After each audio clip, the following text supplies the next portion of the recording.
हम सब मिलकर वृंदावन में श्री कृष्ण जी के द्वारा स्थापित चार धाम की यात्रा पर गए।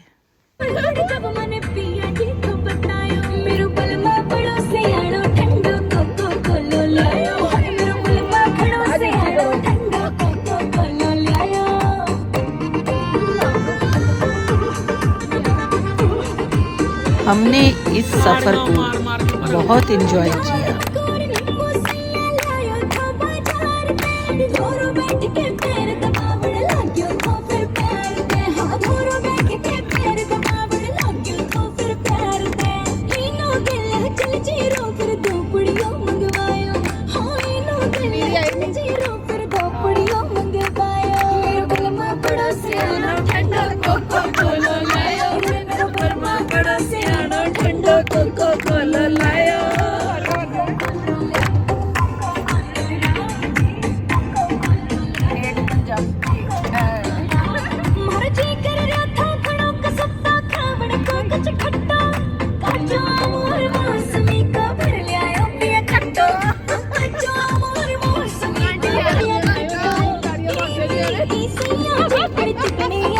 ये सफर हमारे लिए बहुत ही यादगार रहा।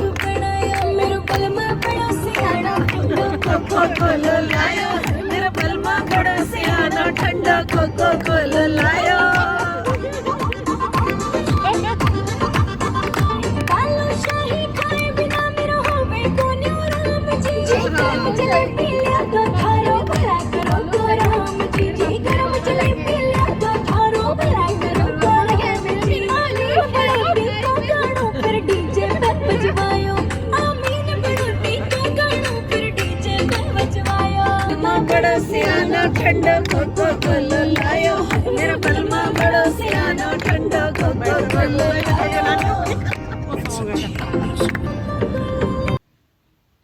यहाँ की खूबसूरती देखने योग्य थी।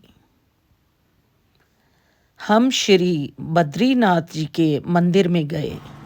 द्वापर युग में जब 80 वर्ष तक नंद बाबा जसोदा मैया का कोई बच्चा नहीं हुआ तो उन्हें ये मनोती वाणी का हमारे कोई बच्चा हो जाए तो हम नरनारायण की यात्रा करें। तो कुछ दिन बाद भगवान श्री कृष्ण ने अवतार ले लिया।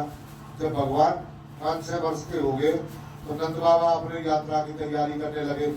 भगवान ने पूछी, बाबा आप कहाँ की तैयारी कर रहे हो? बोले हम नर और नारायण की यात्रा के लिए जा रहे हैं। बोले बाबा मैं यहाँ ब्रज में दर्शन करा दूंगा आपको। तो पूरे ब्रजवासी मिले भगवान श्री कृष्ण आए और भगवान से कही, लाला कहाँ हमको दर्शन कराओ। बोले बाबा तुम आंख बंद करके याद करो। तो आंख बंद करके याद करे तो यहाँ भगवान बद्रीनारायण ने प्रकट होकर दर्शन दिए। तो इनका नाम है याद बद्री, याद करी जो प्रकट हुए। आदि बद्री, आदि माने अनादिकाल से। तो 1 महीना अनंत बाबा की यात्रा रुकी और 1 महीना में जो मैंने आपको पहले तीर्थ बताए थे वो सब तीर्थों के दर्शन कराए। चंदन वन जो बताया, चंदन पेड़ तो नहीं है लेकिन वहां के कोई भी पेड़ को आप तोड़ोगे चंदन जैसी खुशबू आएगी। ये नर पर्वत है, ये नारायण पर्वत है, बीच में गणेश पर्वत है। तीनों नारायण के अलग अलग दर्शन है, गंगोत्री यमुनोत्री अलकनंदा। तो भगवान श्री कृष्ण ने बूढ़े नंद बाबा जसोदा मैया को यह चारों धाम कराए, बद्रीनाथ, केदारनाथ, गंगोत्री और यमुनोत्री। तो ये चारों धाम फिर 84 कोस मानते हैं। 4 धाम का बहुत बड़ा महत्व है। 4 धाम को अगर नियम से कोई करता है तो मोक्ष की प्राप्ति होती है। देखो भाई ये 4 धाम क्यों बने? तो ये 4 धाम इसलिए बने, देखो ये संसार के अंदर कितने तरह के प्राणी है जिनकी हर चीज अलग अलग मिलेगी। बोली भाषा अलग, सकल सूरत अलग, चाल ढाल रंग रोगन मन बुद्धि विचार हर इंसान का अलग अलग है। लेकिन 4 चीज ऐसी है जो हर इंसान में व्याप्त मिलती है, काम, क्रोध, लोभ और मोह। तो इसलिए 4 धाम बने। एक धाम में जाके प्रकार का संकल्प करो, एक में काम छोड़ो, एक में क्रोध छोड़ो, एक में लोभ छोड़ो, एक में मोह छोड़ो, तो आदमी निर्मल होकर भगवान के धाम को जाए। लेकिन इनको कोई नहीं छोड़ता धाम में, चाहे कोई कितनी बार चले जाए। जो जाए बद्री वो न जाए उतरी, और जो जाए उतरी वो कभी ना हो दर्दरी। यानी एक बार बद्रीनाथ के दर्शन कर लिए उसका दोबारा जन्म नहीं होगा, वो बैकुंठ का वासी हो जाएगा। और कारण का जन्म भी हो गया तो वो दर्दरी नहीं होगा और उच्च कोटि के घर में उसको जन्म मिलेगा, ऐसा लेख है। चार धाम की जो यात्रा, जो मोक्षदान यात्रा, अगर कोई नियम से करता है। देखो, गंगोत्री में जाके ज्ञान की प्राप्ति होती है, जम्मोत्री में जाके कुछ दान करना चाहिए, और केदारनाथ में जाके बैराग हो जाता है, और बद्रीनाथ में जाके मोक्ष हो जाती है। तो ये मोक्ष पहाड़ों में ये गंगोत्री और यमुनोत्री जी की धारा है, और ये गंगोत्री जी और यमुनोत्री जी के मंदिर हैं।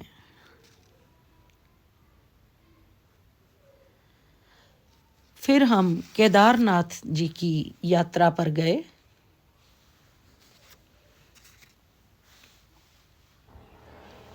ये लगभग 250 सीढ़ियां चढ़ के मंदिर है।